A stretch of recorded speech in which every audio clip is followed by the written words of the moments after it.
I'm telling you, he's going to go down as the best Secretary of State in the country's history. Marco Rubio. I don't want him to get too popular.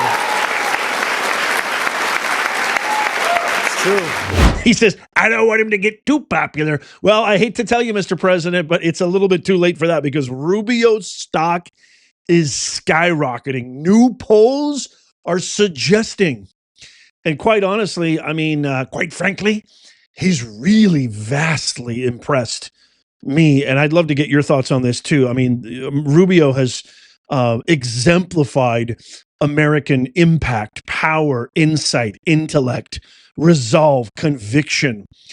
The man has done an incredible job. I had zero confidence in this guy years ago. I mean, especially during the primary in 2016 when he was kind of going head to head with Trump, and that's kind of water ball incident we all remember years ago during Obama's reign, his awful regime.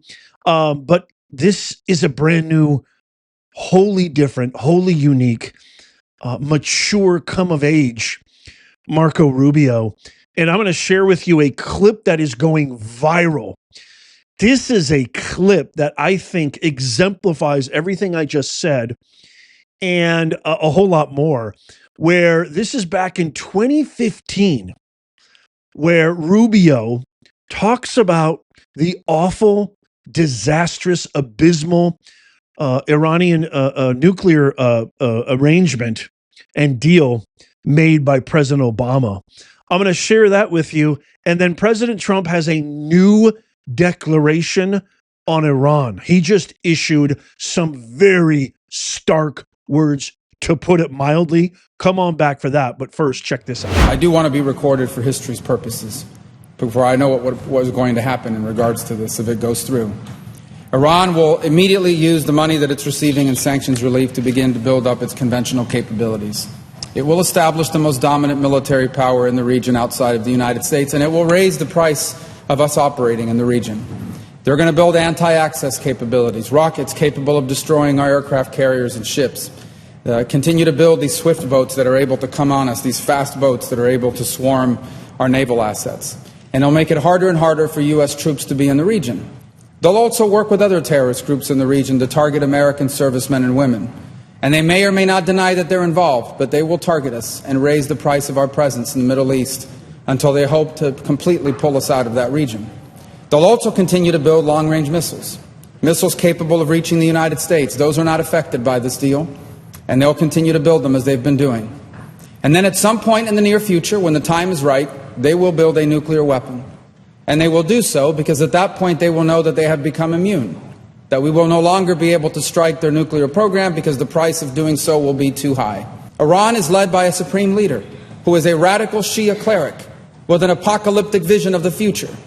He is not a traditional geopolitical actor who makes decisions on the basis of borders or simply history or because of ambitions. He has an religious apocalyptic vision of the future, one that calls for triggering a conflict between the non-Muslim world and the Muslim world, one that he feels especially obligated to trigger. And he's going to possess nuclear weapons. This is the world that we are on the verge of leaving our children to inherit.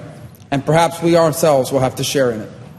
And so I want to be recorded for history's purposes, if nothing else, to say that those of us who opposed this deal understood where it would lead. And we are making a terrible mistake. But here's the good news. Iran may have a supreme leader, but America does not. In this nation, we have a republic. And soon we will have new leaders, perhaps in this chamber, but also in the executive branch.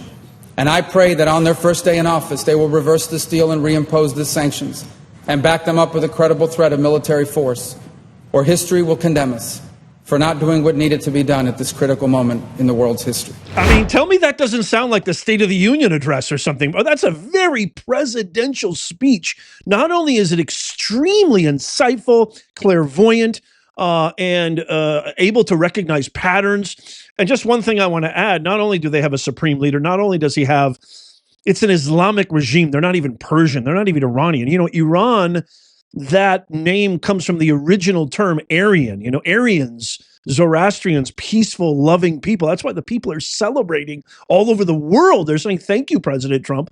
This Islamic regime, ever since 1979, has done nothing but oppress, has done nothing but facilitate, harbor, nurture, and support terrorism. The same terrorists that have created these absolute killing cabals called ISIS, Al Qaeda, Taliban, etc., the Houthis. I mean, the list goes on and on. Hezbollah. There is no shadow of a doubt that this insidious, ghoulish, Stone Age Islamic regime had everything to do with 9/11, had everything to do with helping Osama bin Laden. It's just a fact. There wasn't this even close. They are the #1 state sponsor of terrorism. I'm going to talk more about that. But one more thing to add to this really powerful, I mean, I can't wait. Let me know what you think in the comments. Powerful speech 11 years ago in 2015 during the abysmal regime of Obama. Not only is this an apocalyptic, evil, Stone Age, oppressive, tyrannical, despotic regime, but they also chanted death to America and death to Israel so much that it was like breathing oxygen. I mean, literally, like, you go outside and you walk your dog, or I walk my dog, for example. When I see my neighbor, I say, hey, good afternoon or good evening or what have you.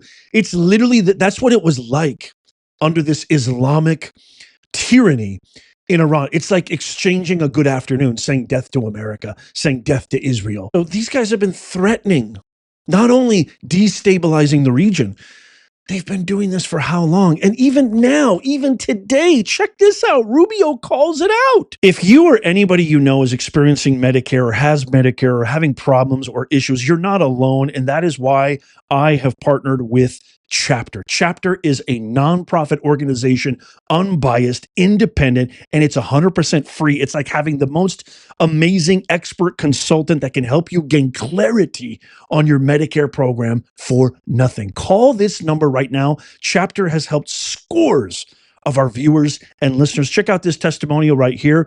This viewer said that this was the greatest Medicare phone call they've ever been on. Just good, honest information, no broker fees.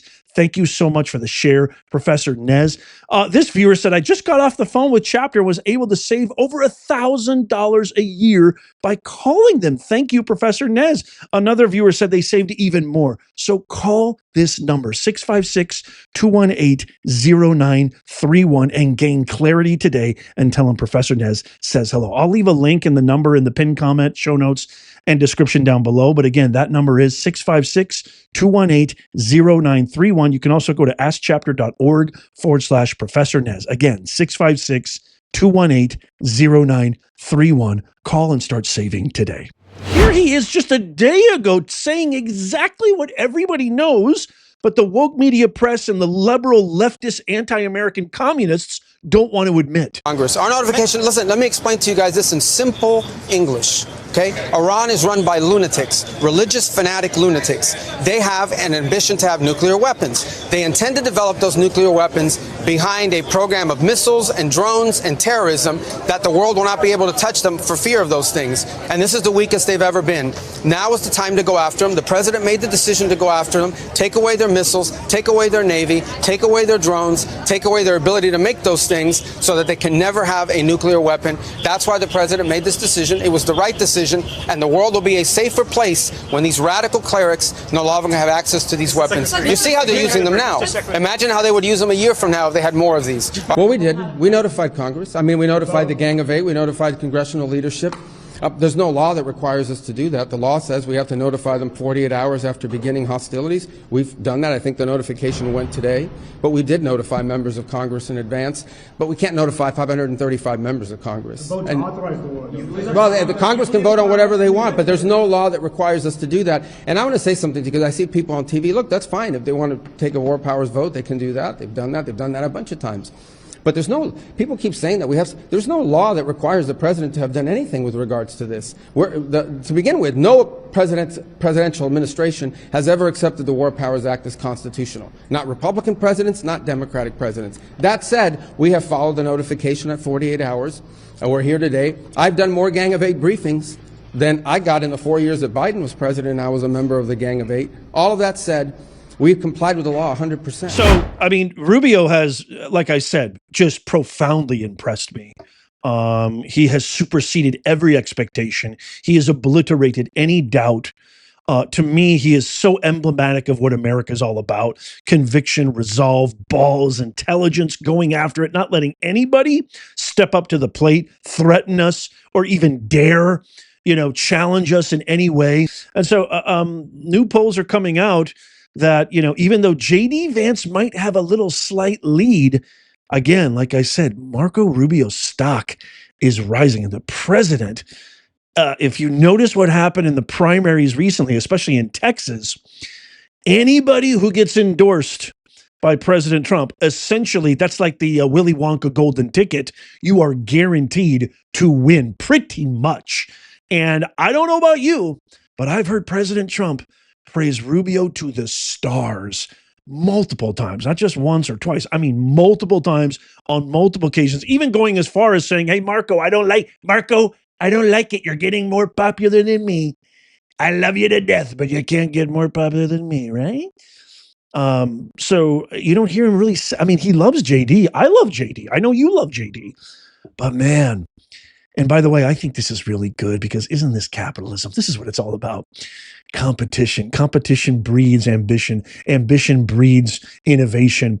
And so necessity is the mother of invention, right? And so competition between these two all-stars is a great thing. And I think take even special relief and comfort in knowing that the ruthless Democrats have zero, zilch. The worst of the worst. Gutters and swamp creatures have a better chance than the Democrat AOCs and the Crockett's and the Hakeems. Give me a break. Nobody is contesting these two all-stars right here. And who knows who they're going to put on their ticket. A Vance Rubio free poll. What do you guys think? Vance Rubio would be an insane ticket, but I think they're going to probably go head to head. Rubio Vance Rubio, Hegseth, Rubio Hegseth, JD Vance Hegseth, Gabbard. Who do you think? I would love free poll. Who do you think would be the ultimate ticket in 2028? Right now, if you would have asked me this question 4 months ago or even 3 months ago, I would have said JD Vance. Now, I got to be honest with you. I think Rubio's the front runner. And I think Vance would be an amazing VP on that ticket, but he won't do it, I don't think. He's got higher ambitions. He was already VP. I think Rubio's the front runner as of this recording, but let me know what you think. So 2 announcements from President Trump about this conflict in Iran. He says we're moving thousands of people, and one of them includes another praise for Rubio. We're moving thousands of people out of various countries throughout the Middle East. It is being done quietly but seamlessly. The State Department under Secretary Marco Rubio is doing a great job, President Donald Trump. You just have to think that hearing those things as J.D. Vance or Gabbard or Hegseth or all these other, this is what the beauty of competition. This is the beauty of the American way, because it's going to make those dudes and dudettes work all the more harder. So I think this is brilliant. Trump is a natural born leader. He knows how to get the best out of people. He knows when to ease up a little bit. He knows when to really put his foot to the gas, the pedal to the metal. It's just fabulous. I love Levitt.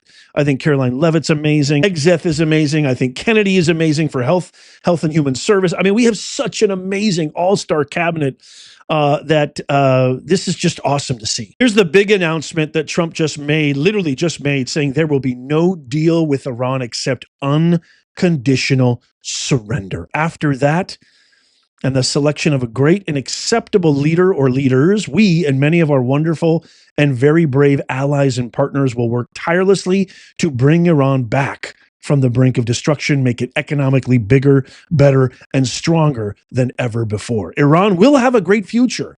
Make Iran great again. MIGA.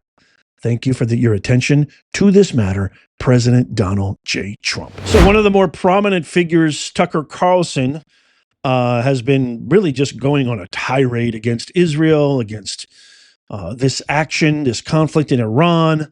Now Megyn Kelly, people are saying she's turning into Candace Owens. Candace is calling Trump a traitor. And so President Trump just recently said Tucker has lost his way.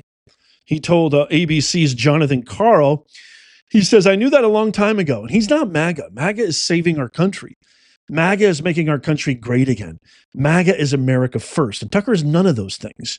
And Tucker is really not smart enough to understand that.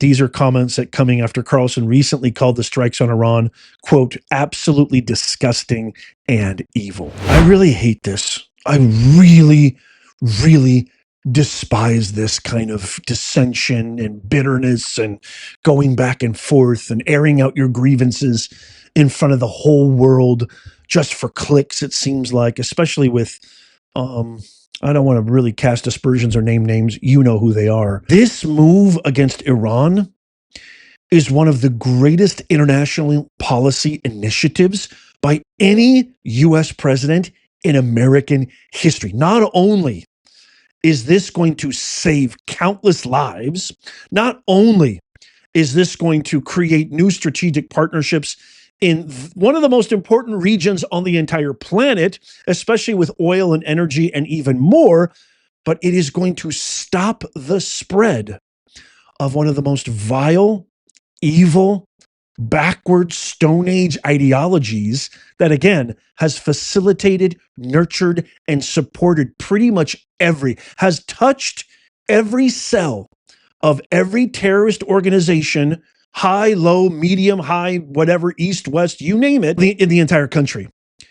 This is an American first move. I would implore you, encourage you, have an open mind about this. Of course, nobody wants any new wars. Of course, nobody wants to get involved in foreign affairs and start new foreign and regime changes, etc. Of course, nobody wants an Iraq 2.0, but this is anything but that. I implore you, I encourage you, if you've been watching me for a while or listening to me for a while, please trust me on this, and don't just trust me verbatim just for saying it. I did an entire breakdown using historical facts, evidence, statistics, research, charts, everything showing what life was like pre-1979 during the Shah reign and post-1979, these ghoulish terrorist Islamic regime that has completely obliterated the Middle East in more ways than one. I will leave a link to that in the pinned comment and in the description and show notes down below. It's on my other clips channel. I highly recommend you subscribe to that. It's free. Look, there's nothing wrong with criticizing. There's nothing wrong with objecting. There's nothing wrong with disagreeing. But we're in a bigger war here, Tucker. I love you guys. I mean, you're a brilliant person. I don't know what's going on with you lately. We're in a bigger war than what's happening in Iran. We're in a war for the soul of our country. And these ruthless Democrats, these vile, demonic, lower than guttural scum Democrats are just going to take all of your videos and podcasts and clips and Megyn Kelly's and Tucker's, and they're going to take all of that and use it as fodder to try to divide us and sow hate even more. There's nothing wrong with objecting. Do it the right way. You have direct contact with President Trump or somebody President Trump knows. Do it the right way, unless you're just doing this for clicks. These ruthless hypocrites will stop at nothing, Tucker. I'm begging you. Megyn and Candace, even though Candace is so far gone, I don't even know what's going on with her. But really, I mean, I think that what's really paying me the most is Tucker. Tucker, you're a smart dude. You're intelligent. You're articulate. You've been such a profound voice in this America First movement. How can you not see the chess that is going on here? How can you not see that what happened pre-1979 versus post was anything short of galactic tragedy?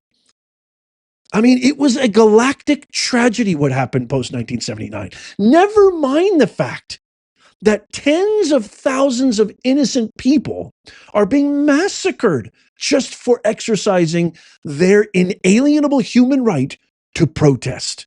Tucker, what are you thinking, man? Don't you remember World War II, how much we regret not going in sooner and saving the absolute genocide and pure unadulterated murder of millions of innocent people? This is bigger than the macro level of this. I am telling you, it may not be now, may not be a year from now, may not be 5 or even 10 years from now, but we are going to see the benefits of getting rid of this totalitarian, god-awful regime that has done nothing but wreak havoc and chaos across the region. We are going to see the benefits of that. And I guarantee you, I hope President Trump is still around. He will get he should get awards and medals now. He will get posthumous awards and medals, so much so that they're going to shower down from the heavens, as they should. Again, have an open mind. Nobody wants new awards. Go check out my entire presentation. Backing this up. Actually backing this up. I apologize. I kind of went on a rant there, but it just pains me. I really hate to see this kind of infighting, especially when I know the Democrats are going to take advantage of this. But let me know what your thoughts are in the comments. I'm happy to be wrong, as long as you communicate that thoughtfully, insightfully. Any ad hominem personal attacks, they just go straight to spam. No links, no personal attacks. Just talk to me, and I'm willing to listen. I'm open-minded, as I hope you will be too. Please tap that thumbs up if you love America. It doesn't cost you a thing. It helps us get more reach. Even if you're watching on your TV, you can do it with your remote. Here's the video right here on my Clips channel. Go check this out. Please go click on that right now. Tap my face right here. Give us a subscribe over there too. You can subscribe by tapping my face here. It's absolutely free in both places. And as always, may God bless you, and may God bless the USA and all who defend her. I'll see you soon.